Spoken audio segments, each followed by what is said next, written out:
অন্নপূর্ণা যোজনা ভোটের আগে বললো সব মা বোনেরা 3000 টাকা করে পেয়ে যাবা। বাপরে বাপ, মা বোনেরা ভাবলো যাক আর আমাদের চিন্তা নাই, এবার আমাদের ঘরে সব অভাব কেটে যাবে। যেই ভোট পার হয়েছে বলছে অন্নপূর্ণা যোজনা দেবো তো, কিন্তু 13 পাতার ফর্ম ফিল আপ করতে হবে।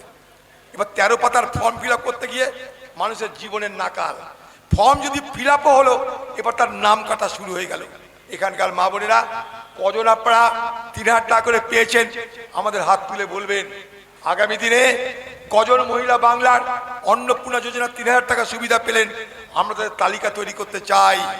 কারণ আপনাদের তালিকার মধ্যে দিয়ে বিজেপি পার্টির মিথ্যা প্রতিশ্রুতির প্রমাণ মানুষের কাছে আমরা তুলে ধরবো। বাচ্চারা মিড ডে মিলে খাবার খেতে, এই মিড ডে মিল শুরু হয়েছিল দক্ষিণ ভারত থেকে। দক্ষিণ ভারতে কামরাজ কংগ্রেসের তার আমলে শুরু হয়েছিল মিড ডে মিল। বাচ্চাদের স্কুলে ডিম দেওয়ার ব্যবস্থা হলো। ইউপিএ সরকারের আমলে আমরা পার্লামেন্টে আইন চালু করলাম যে রান্না করা খাবার দাও স্কুলে স্কুলে বাচ্চাদেরকে। কারণটা কি? বাচ্চারা স্কুল ছেড়ে চলে যাচ্ছে, স্কুলে থেকে তারা ড্রপ আউট করছে, এনরোলমেন্ট তাদের থাকছে না, স্কুল থেকে পালাচ্ছে তারা। ফলে তাদেরকে স্কুলে রাখতে হবে। যদি আজকের বাচ্চাদের স্কুলে রাখতে না পারি আমরা, ভবিষ্যতে তারা সুনাগরিক হবে না, শিক্ষিত নাগরিক হবে না। তাই আমরা কি করলাম? বাচ্চাদেরকে রান্না করা খাবার দেওয়ার ব্যবস্থা করলাম। মনমোহন সিং এর সরকার কুকড মিল, রান্না করা খাবার চালু করলো স্কুলে স্কুলে। মনে করে দেখুন, অঙ্গনারী, আয়া, স্কুলে রাধুনী সব কংগ্রেস আমলে একটার পর একটা আমরা নিয়ে এলাম এই ভারতবর্ষের মাটিতে। আজকে মোদী সরকার বলছে ডিম খাওয়ার কোনো দরকার নাই, নিরামিষ খেলে সব ঠিক হয়ে যায়, আর ডিম খেতে হবে না। বাচ্চারা স্কুলে ডিম দেয় বলে তারা কিন্তু আকৃষ্ট হয়। ডিম দেওয়াটা শুধুমাত্র খাবারের জন্য নয়, ডিমের প্রতি বাংলার বাচ্চাদের আকর্ষণ আছে 1, ডিমের মধ্যে প্রোটিন আছে 2, আর ডিম স্বাস্থ্যকর, তার জন্যে সস্তায় এই ডিম দেওয়া বুদ্ধিমানের কাজ বলে আমরা চালু করেছিলাম। আজ সেখানে নিয়ে আসছে ইসকন। তারা হরে কৃষ্ণ করবে, বলবে ডিমের বদলে তোর এবার ডাঁটা চিবা, ডিম বাদ ডাঁটা মার্কেটে চলে আসবে। এবার কেন আমাদের বাচ্চাদের খাবার অধিকার নেই? তাদের পছন্দের খাবার আমরা দিতে পারি না? ছোট ছোট শিশুদের খাদ্যের অধিকারে যদি এরা কোপ মারে, ছোট ছোট শিশুদের খাদ্যের অধিকারে যদি তাদের স্বাধীনতাকে কেড়ে নেয়, তাহলে আগামী দিনে ভারতবর্ষ কোন দিকে যাচ্ছে, বাংলা কোন দিকে যেতে চলেছে বোঝার চেষ্টা করুন। যেখানে যেখানে বিজেপি সরকার আছে সেখানে সেখানে বিভিন্ন জায়গায় আমিষ নিরামিষ এলাকা তৈরি করা হয়ে গেছে। জানেন, বিভিন্ন হোটেলে, বিভিন্ন স্টলে, বিভিন্ন রাস্তার দোকানে বলা হচ্ছে কি হালাল করা মাংস চলবে না, ঝটকা মাংস বিক্রি করতে হবে, অর্থাৎ আড়াই পেঁচা চলবে না। অথচ হোটেলে, বড় বড় 5 স্টার হোটেলে, সেখানে কিন্তু কোনো বিধিনিষেধ নেই, সেখানে যে মাংস সেই মাংস খাওয়া যায়। বড় অদ্ভুত জগতে এসেছি আমরা কখনো এই রাজ্যতে আমি জানি না কে কি খাবে না খাবে, সে আমিষ খাবে না নিরামিষ খাবে, সে মাছ খাবে না মাংস খাবে, তা যদি সরকার ঠিক করে তাহলে আর মানুষের দরকার কি? ভাবুন, তাহলে আর মানুষের দরকার কি? আমরা কোথায় চলেছি? এখানে শুধু ধর্ম ধর্ম ধর্ম। আরে ধর্ম যদি ঠিক মতন পালন করতো তাও তো মানতাম। এই ভারতবর্ষে বাবরি মসজিদ ধ্বংস হলো রাম মন্দির নির্মাণের জন্য। রাম মন্দির নির্মাণ হলো, তার উদ্বোধন হলো 2020 সাল। সুপ্রিম কোর্টের নির্দেশ, আমি তখন পার্লামেন্টে, রাম মন্দির নির্মাণ এবং পরিচালনার জন্য একটা ট্রাস্ট গঠন করা হলো। সেই ট্রাস্টে 15 জনের নাম ঘোষণা করলো ভারতবর্ষের প্রধানমন্ত্রী নরেন্দ্র মোদী। সেই 15 জনের মধ্যে 12 জন বিশ্ব হিন্দু পরিষদ RSS এর লোক। প্রতিবাদ করেছিলাম আমি বলেছিলাম যে ট্রাস্টে কমসে কম ধর্মীয় ব্যক্তিদের রাখুন আপনারা, হিন্দু সম্প্রদায়ের বড় বড় আচারী, বড় বড় ধর্মাবতার তাদেরকে রাখুন, শঙ্করাচার্য তাদেরকে রাখুন, পূজারী পুরোহিত তাদেরকে রাখুন। আপনারা সেখানে RSS বিশ্ব হিন্দু পরিষদ ঢোকাচ্ছেন কেন? মন্দিরের দায়িত্ব কি রাজনৈতিক নেতা নেবে? মন্দিরের পুজোর দায়িত্ব নেই পুরোহিত, মসজিদের দায়িত্ব নেই ইমাম, আর গির্জার দায়িত্ব নেই যাজকরা। এটা নিয়ম। সেখানেও তারা পার্টি ঢুকিয়ে দিল বিশ্ব হিন্দু পরিষদ RSS। তাদের দলের লোকরা সেই মন্দির ট্রাস্ট তৈরি করলো। তখন প্রতিবাদ করে আমরা বলেছিলাম, আমি তখন বিরোধী দলনেতা ছিলাম, আমি বলেছিলাম রাজনৈতিক ব্যক্তি যেন এই ট্রাস্টে না থাকে। ওদের ক্ষমতা, ওদের সংখ্যা সব পাস হয়ে গেল। আজ আজ রাম মন্দিরে কি হচ্ছে দেখতে পাচ্ছেন। হিন্দুরা দেখুন রাম মন্দিরে কি হচ্ছে। এই রাম মন্দিরে কোটি কোটি টাকা হিন্দু সম্প্রদায়ের মানুষ যারা ধর্মপ্রাণ হিন্দু, তারা তাদের তাদের সন্তান সন্ততি গৃহ সংসার তার উন্নতির জন্য, তার শুভ কামনা করে সেখানে তারা চাঁদা দেয় ভগবান শ্রী রামচন্দ্রের চরণে। ভগবান শ্রী রামচন্দ্রের চরণে চাঁদা দিয়ে তারা মনে মনে তৃপ্তি লাভ করে। তারা ভাবে ভগবানকে চাঁদা দিলাম, নিশ্চয়ই আমাদের কিছু না কিছু ভালো হবে, আমার ছেলের চাকরি হবে, আমার মেয়ের অসুখ সারবে, আমার ঘরে সুখ আসবে, শান্তি আসবে। এই ভেবে তারা সেখানটায় ভক্তি করে চাঁদা দেয়, তাদের মেহনতের পয়সায়, ঘাম ঝরানো রোজগারের পয়সায়। অথচ ভেবে দেখুন কয়েক হাজার কোটি টাকা সেখান থেকে লোপাট হয়ে যাচ্ছে। চাঁদা করছে রামের নামে, আর রামের বদনাম করে সেই চাঁদা চলে যাচ্ছে বিজেপি নেতাদের ঘরে। ভাবতে পারে ভারতবর্ষের কংগ্রেস পার্টি দাবি করেছে, ভারতবর্ষের প্রধানমন্ত্রী আপনি পৃথিবীর যে কোনো কোনায় যে কোনো কিছু হলে সব থেকে আগে মুখ খোলেন। আর যে মন্দিরটা আপনি নিজে উদ্বোধন করলেন 2024 সালে লোকসভা ভোট জেতার জন্য, হিন্দু জাগরণের বাজার তৈরি করার জন্য, সেই রাম মন্দিরের এত বড় চুরির ঘটনা হলো, আপনি কেন চুপ করে থাকলেন? নরেন্দ্র মোদী এত কথা বলে, কিন্তু রাম মন্দিরের চুরি নিয়ে একটা কথা বলেছে? ভারতবর্ষের মানুষ আপনারা দেখতে পাচ্ছেন, এখানকার হিন্দু সম্প্রদায় আপনারা দেখতে পাচ্ছেন। তো যারা, যে দেশের প্রধানমন্ত্রী, যার নেতৃত্বে মন্দির উদ্বোধন হলো, যার নেতৃত্বে ট্রাস্ট গঠন হলো, সেই মন্দিরের নামে ট্রাস্টের মাধ্যমে কোটি কোটি টাকা আত্মসাৎ করা হচ্ছে, ভারতবর্ষের প্রধানমন্ত্রী আপনি চুপ করে আছেন কেন? কংগ্রেস দাবি করেছে সুপ্রিম কোর্টের কোনো বিচারপতির নেতৃত্বে নিরপেক্ষ একটা তদন্ত কমিটি গঠন করে চোরদেরকে ধরার ব্যবস্থা করা হোক। 2-4 জনকে ধরেছে, তারা সাধারণ ব্যক্তি, রুই কাটা সব বাইরে আছে, বিশেষের চারা পোনা পুটিকে ধরা হয়েছে মানুষকে ধোকা দেওয়ার জন্য। হিন্দুরা ভড়কাবেন না, আপনারা বিভ্রান্ত হবেন না।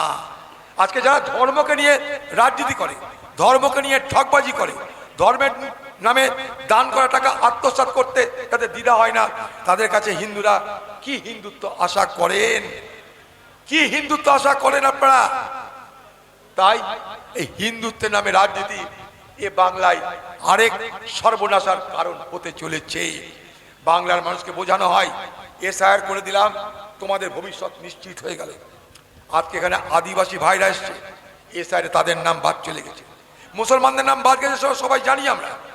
মুসলমানদের নাম বাদ যাবে সেটা মুসলমানরাও জানে, কারণ এসআইআর করার টার্গেটই ছিল মুসলমানদের নাম বাদ দিতে হবে, কারণ মুসলমানরা বিজেপিকে ভোট দেবে না, তাই তাদের ভয় ছিল। ঠিক আছে, কিন্তু আজ আদিবাসীদের নাম নাই, হিন্দুদের নাম নাই।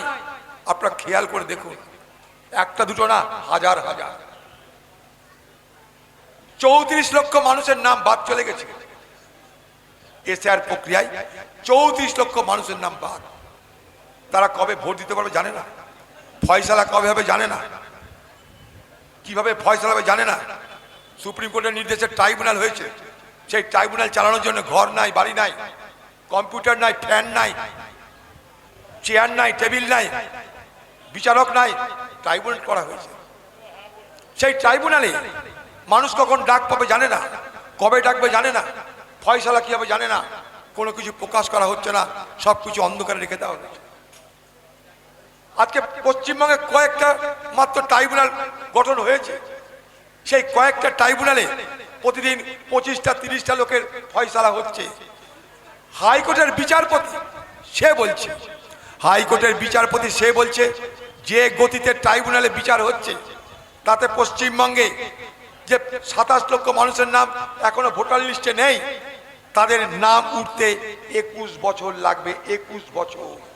আমি বলছি না, হাইকোর্টের বিচারপতি বলছে, জলপাইগুড়ি সার্কিট বেঞ্চের বিচারপতি বলছে যে 21 বছর লাগবে এই যেগুলো নাম পড়ে আছে বিচারের জন্য সেই তাদের নাম তুলতে, তার মধ্যে মুসলমান আছে, তার মধ্যে হিন্দু আছে, আদিবাসী আছে, সবাই আছে, কিন্তু মুসলমানদের সংখ্যা সব থেকে বেশি আছে। তাই আমরা দাবি করেছি যে পশ্চিমবঙ্গের প্রত্যেকটা ব্লকে একটা করে ট্রাইব্যুনাল গঠন করা হোক, যাতে তাদেরকে এই ভোট প্রক্রিয়ার মধ্যে অংশগ্রহণ করার ব্যবস্থা করা হয়। নির্বাচন কমিশন দায়িত্ব নিয়ে বলেছিল যে ভোট শুরু হবার আগে সব কিছু ফয়সালা হয়ে যাবে। ভোট হয়ে গেল, সরকার পাল্টে গেল, সরকার পাল্টে নতুন সরকার আসতে চললো, কিন্তু নির্বাচন কমিশনের আর হেলদোল নেই। তাই এই জায়গায় দাঁড়িয়ে আমরা কোথায় যাব? তাই আমরা কোর্টের দরজা নাড়াচ্ছি। আমি নিজে সুপ্রিম কোর্ট করছি, আমার ভাই জুলফিকার হাইকোর্ট করেছে। আমরা এসআইআর প্রক্রিয়াকে ত্বরান্বিত করার জন্য প্রত্যেকটা ব্লকে মানে প্রত্যেকটা ব্লকে যাতে ট্রাইব্যুনাল গঠিত হয়, তার জন্য আমরা সুপ্রিম কোর্টের দাবি জানাতে চাইছি। দাবি জানানোর জন্য সেখানে ব্যবস্থা করেছি। সুপ্রিম কোর্টে এই বিচারটা উঠবে বলে আশা করছি। তাই আপনাদের সকলের আশীর্বাদ দুয়া আমরা চাই। আমরা আরো চাইছি যে আগামী দিনে এই পশ্চিমবঙ্গের রাজ্যপালের কাছে এসআইআর প্রক্রিয়া দ্রুত করার জন্য এবং সেই এসআইআর প্রক্রিয়ার সম্পন্ন করার জন্য প্রতিটা ব্লকে যাতে ট্রাইব্যুনাল গঠন হয়, সেই দাবিতে পশ্চিমবঙ্গের রাজ্যপালের কাছে আমরা একটা ডেপুটেশন দেব, সেই সিদ্ধান্ত নিয়েছি। মুর্শিদাবাদ জেলার পক্ষ থেকে সেখানে আমরা এই সিদ্ধান্ত নিয়েছি, যদি আমাদের জেলার পক্ষ থেকে আমরা সেই ডেপুটেশনে যাই, সেদিন আপনাদেরও সহযোগিতা চাইব, আপনারাও যাবেন। কলকাতায় রাজভবনে গিয়ে আমরা ডেপুটেশন দিতে চাই, কারণ মানুষের তরফ থেকে চাপ সৃষ্টি না করলে এই নির্বাচন কমিশনকে তাদের মতন করে চলতে দিতে আমরা বাধ্য করতে পারবো না।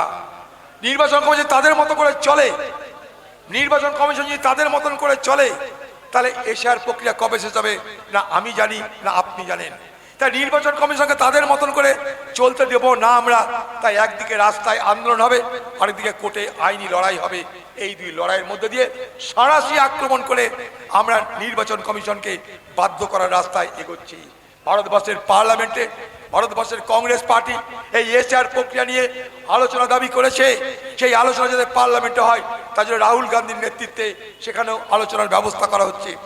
বাংলার মানুষ জানে না, বাংলার মানুষ জানে না তারা নাগরিক কিনা, তারা ভোটার কিনা, নাগরিকত্ব কবে তাদের হবে জানে না, ভোটার লিস্টে নাম কবে উঠবে জানে না, কিন্তু তাদের রেশন হাতছাড়া হয়ে যাচ্ছে, তাদের রেশন হাতছাড়া হয়ে যাচ্ছে, তাদের আবাসের টাকা হাতছাড়া হয়ে যাচ্ছে, তাদের স্কলারশিপের টাকা হাতছাড়া হয়ে যাচ্ছে, কারণ তাদের নাম নাই। যদি নাম না থাকে তাহলে তাদেরকে নাকি কোনো সুযোগ দেওয়া হবে না। অর্থাৎ এশিয়ার প্রক্রিয়ায় আপনার নাম যদি না থাকে তাহলে আপনি সমস্ত সুযোগ হাতছাড়া হবে আপনার। আধার থাকলেও লাভ নাই, কারণ এসআইআর এর নাম আছে কিনা সেটা বিচার্য হবে।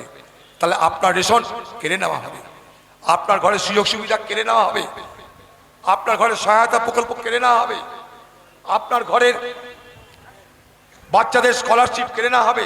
শুধু তাই নয়, আরেকটা ভয়ঙ্কর ব্যাপার হচ্ছে, আপনার ঘরে মনে করুন আজকে কোনো ছেলে 10 বছর বয়স, 11 বছর বয়স, 13 বছর বয়স, 15 বছর বয়স, রাজীব গান্ধী বলেছিল 18 বছর হলে প্রাপ্তবয়স্ক হবে, ভোটার লিস্টে নাম উঠবে। কিন্তু এই নির্বাচন কমিশন কি বলছে? বলছে 18 বছর হলে নিশ্চয়ই তুমি আবেদন করতে পারো, নতুন ভোটার হওয়ার দরখাস্ত করতে পারো, কিন্তু সেই দরখাস্তে বলতে হবে তোমার পরিবারের বাবা মা তাদের এসআইআরে নাম আছে কি নাই। অর্থাৎ যদি আপনার নাম এসআইআরে না থাকে তাহলে আপনার পরিবারের ছেলে মেয়ে নাতি নাতনি তারা বড় হয়ে গেলেও তাদের নাম উঠবে না। অর্থাৎ একটা জেনারেশন, একটা অংশের মানুষ তারা তো এর মধ্যেই ভোটার লিস্ট থেকে নাম বাদ চলে গেছে, 27 লক্ষ তাদের সংখ্যা। শুধু তাই নয়, তারপরে ভবিষ্যৎ যে প্রজন্ম, তাদের যে পরের জেনারেশন, তারাও ভোটার লিস্টে নাম তুলতে গেলে তাদের নাম তোলা হবে না, কারণ আপনাদের যদি ভোটার লিস্টে এসআইআর প্রক্রিয়ায় নাম না থাকে তার জন্য তারা শাস্তি ভোগ করবে। ভাবতে পারছেন এ কোন চক্কর চালু করেছে এরা? বোঝার চেষ্টা করুন। হিন্দুত্বের হাওয়া দিয়ে মানুষকে বিভ্রান্ত করে সুরক্ষা সুরক্ষা সুরক্ষা, আমরা সবাইকে সুরক্ষা দেব, আর কেউ সুরক্ষা দিতে পারবে না। এতদিন মানুষ প্রতিদিন দুবেলা করে মার খেতাম আমরা, ভারতবর্ষের মানুষ তারা জানে সুরক্ষা কাকে বলে। 1947 সালে দেশ স্বাধীন হয়েছে, আমাদের সুরক্ষার তো কোনো অভাব হয়নি। কোন সুরক্ষার অভাব হয়েছে বলুন? কে আমাদের দেশ কবজা করেছে? কে আমাদের দেশ দখল করেছে? কোথায় আমাদের অসুবিধা হয়েছে? আমরা তো এগিয়ে চলেছি, আমরা তো এগোচ্ছি। আর নতুন করে একটা ভয় ভীতির বাতাবরণ, একটা অনিশ্চয়তার বাতাবরণ তৈরি করা হচ্ছে। মানুষকে বোঝানো হচ্ছে যে তুমি নিরাপদ নও, আমরা থাকলে তোমরা নিরাপদ। এই যে নিরাপদের তত্ত্ব, সিকিউরিটির তত্ত্ব, এই তত্ত্ব বিজেপি সুকৌশলে চালু করছে। অর্থাৎ বিজেপি থাকা মানে সবাই নিরাপদ, বিশেষ করে হিন্দু তোমরা নিরাপদ। হিন্দু তোমরা চিন্তা করো না, বিজেপি মানে হিন্দু নিরাপদ, মুসলমানরা তোমাকে আর আক্রমণ করতে পারবে না। এতদিন কি বসিরহাটে প্রতিদিন মুসলমানরা আপনাকে আক্রমণ করতো? কিন্তু না, এখন তৈরি করা হবে সেই ভীতির বাতাবরণ। আপনার মনে ঢোকানো হবে আজ নয় কাল মুসলমানরা আক্রমণ করবে, সব কেড়ে নিবে, সব লুট করে নেবে। তারা তৈরি হচ্ছে, তোমরা তৈরি নও, তোমরা কিছু বোঝো না, তারা কিন্তু তৈরি হয়ে গেছে। তাই তোমাদের উচিত এই মুহূর্তে তৈরি হওয়া। সেই তৈরি হওয়ার রাস্তায় বিজেপি তোমাদের সাথে আছে, কোনো চিন্তা নাই, হিন্দু সব এক হও। দিলীপ দা বলছিল একটু আগে ডিলিমিটেশনের কথা, সিরাজুল ভাই বলছিল ডিলিমিটেশনের কথা। ভয়ঙ্কর একটা ডিলিমিটেশনের তত্ত্ব ভারতবর্ষের পার্লামেন্টে চালু হতে চলেছে। আজকের পার্লামেন্টে যত সিট আছে সেই সিট সংখ্যায় বাড়িয়ে দেওয়া হবে প্রায় 800-র কাছাকাছি। ডিলিমিটেশন মানে এলাকা পুনর্নির্ধারণ করা। মনে করুন আপনার ওয়ার্ডে 14টা পাড়া ছিল, ডিলিমিটেশন করে আপনি পাড়া কমাতে পারেন, বাড়াতে পারেন। পুনঃসীমানা নির্ধারণ করার মধ্য দিয়ে এই প্রক্রিয়ায় আগামী দিনে ভারতবর্ষের বিধানসভা লোকসভার ভোট করার চিন্তা করছে। কেন জানেন? বিজেপি জানে এককভাবে ভারতবর্ষের ক্ষমতায় তাদের আসতে অসুবিধা আছে। ভারতবর্ষে কোনো আইন পাস করাতে গেলে 2/3 সমর্থন দরকার, সেটা জরুরি সংগ্রহ করা। তাই সেই কাজে তারা একের পর এক দল ভাঙিয়ে চলেছে। আরেকটা কি কারণ জানেন? সীমানা পুনর্নির্ধারণ করা মানে আগামী দিনে মুসলমানরা আলাদা থাকবে, কারণ বিজেপি জানে মুসলমান ভোট দিবে না, এলাকা কেটে বাদ দিয়ে দাও, তাদেরকে আলাদা করে দাও, হিন্দুদেরকে এক জায়গায় ভরে দাও। আর সেই এক জায়গায় হিন্দুদেরকে ভরে দেওয়ার পর স্লোগান তোলো, হিন্দু এবার তোমরা প্রকৃত অর্থে স্বাধীন হবা, এইবার তোমরা আর ভুল করো না, এই ভোটে হিন্দুত্বের আওয়াজ তুলে তোমরা হিন্দু পার্টিকে জেতাও, বিজেপিকে জেতাও, তাহলে ভারতবর্ষে হিন্দু রাষ্ট্র করতে আর কোনো অসুবিধা থাকবে না। ওই দেখো মুসলমানদেরকে আমরা ঘেঁটোতে ভরে দিয়েছি, ওদের সিট আলাদা, হিন্দুদের সিট আলাদা, মুসলমানরা হারবে, হিন্দু তোমরা জিতবে, শুধু এক হও। তাহলে আগামী দিনে ভারতবর্ষে কি হবে জানেন? আগামী দিনে ভারতবর্ষে বিজেপি পার্টি যেটা চাইছে, একটা পার্টি একটা দেশ, ওয়ান ইলেকশন ওয়ান নেশন, এবং ওয়ান ইলেকশন ওয়ান নেশনের সঙ্গে সেখানে আসবে একটাই পার্টি, ওয়ান পলিটিক্যাল অর্গানাইজেশন। একটা পার্টির নেতৃত্বে দেশ চালানোর ধান্দা করছে।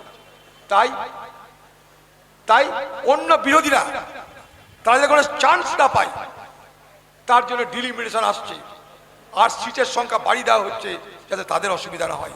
কারণ তারা দেখে নিয়েছে ভারতবর্ষে হিন্দুরা সংখ্যায় বেশি, 84% প্রায় হিন্দু। তাদেরকে যদি আমরা এক জায়গায় করতে পারি, তাদের ভোটটা যদি এক কাটটা করতে পারি। এবার পশ্চিমবঙ্গে ভোট হলো, দেখেছেন হিন্দুরা এক কাট্টায় ভোট দিয়েছে, বিজেপি ক্ষমতা এসছে, বিজেপি গর্ব করে বলছে মুসলমানদের ভোট না নিয়েও আমরা জিততে পারি। তাই আগামী দিনে এই জায়গাটায় তারা এক কাটটা করতে চায় হিন্দুদেরকে, যাতে এদিক ওদিক হওয়ার কোনো চান্স না থাকে। সব হিন্দু এক জায়গায় এলে বিজেপির ভোট ব্যাংক আর হিন্দুদের ভোট ব্যাংকে এক করার ব্যবস্থা হচ্ছে। বিজেপি প্রচার করতে চাই যে হিন্দু মানে বিজেপি, বিজেপি মানে হিন্দু, হিন্দুদের পার্টির নাম বিজেপি পার্টি, বিজেপির পার্টির নাম বিজেপি পার্টির ভোটার হিন্দু। এই যে একটা বাতাবরণ তৈরি করেছে, ফলে বিরোধীদের জন্য পরিসর কমে যাচ্ছে, বিরোধীরা কোনো বক্তব্য রাখার সুযোগ থাকছে না।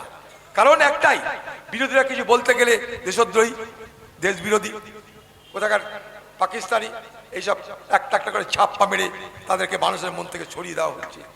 এই জায়গাগুলোতে বিপদ আগামী দিনে আসছে। তাই এই এলাকার মানুষ, আমাদের ভরসা আপনাদের সচেতনতা, আমাদের ভরসা আপনাদের বিজ্ঞতা। ইতিহাসকে বিকৃত করে বাংলার মানুষকে বিভ্রান্ত করে একবার তারা নিশ্চয়ই ক্ষমতা এসেছে, তাদের ক্ষমতা আসার রাস্তা তৈরি করে দিয়েছিল এখানকার তৃণমূল পার্টি। 2011 সালে যদি মমতা ব্যানার্জি ক্ষমতা এসে কংগ্রেসে খতম না করতো, তাহলে পশ্চিমবঙ্গে বিজেপি পার্টি এইভাবে আজ ক্ষমতা দখল করতে পারতো বলে আমি বিশ্বাস করি না। কারণ বিরোধীদের পরিসর যত সংকীর্ণ হয়েছে, সেই সুযোগে বিজেপি পার্টি পশ্চিমবঙ্গে তত্তর করে বেড়ে গেছে। রাজনীতিতে কখনো শূন্য স্থান অনুমোদন হয় না।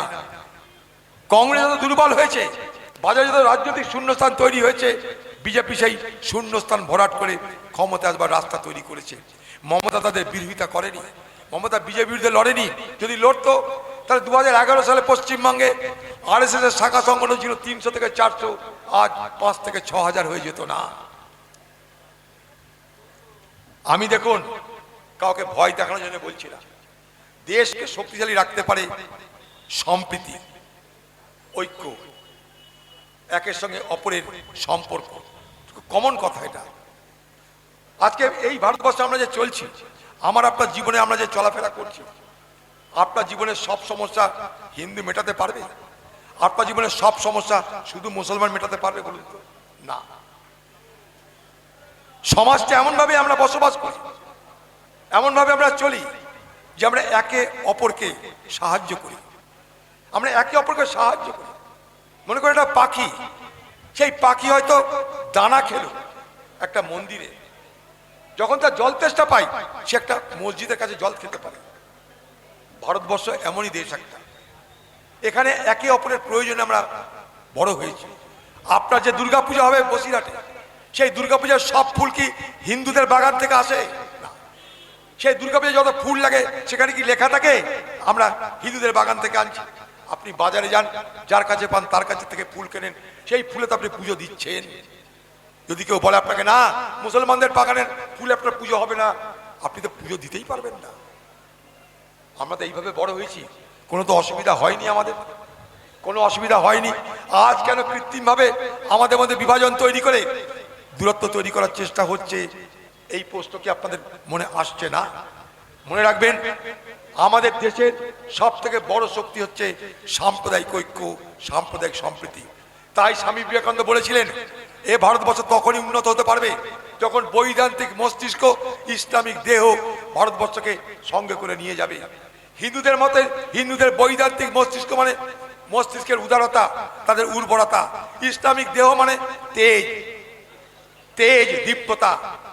এই ছিল স্বামী বিবেকানন্দের শিক্ষা আমাদেরকে, যে বৈদান্তিক মস্তিষ্ক, ইসলামিক দেহ ভারতবর্ষের অগ্রগতির সব থেকে বড় হাতিয়ার। তাই আগামী দিনে হিন্দু মুসলমান আমরা সবাই মিলেমিশে একসঙ্গে কমসে কম বাংলাটাকে বাঁচানোর কথা ভাবতে হবে। আজকে দায়িত্ব নিয়ে বলতে পারি, নতুন কিন্তু কিছু দেখতে পাচ্ছি। আমি অনেক দিন ধরে রাজনীতি করছি, রাজনীতির এই পরিবর্তনটা আমাকে অবাক করছে। তা আমি আবার বলছি, পশ্চিমবঙ্গে পরিবর্তন নিশ্চয়ই হয়েছে, কিন্তু পরিবর্তনের সঙ্গে সঙ্গে পশ্চিমবঙ্গে কংগ্রেসের প্রত্যাবর্তনের রাস্তা উন্মুক্ত হয়েছে। আপনারা সবাই এক হয়ে কংগ্রেসকে সমর্থন করুন, নিশ্চয়ই আমরা আগামী দিনে সফল হব। জয় হিন্দ, বন্দে মাতরম।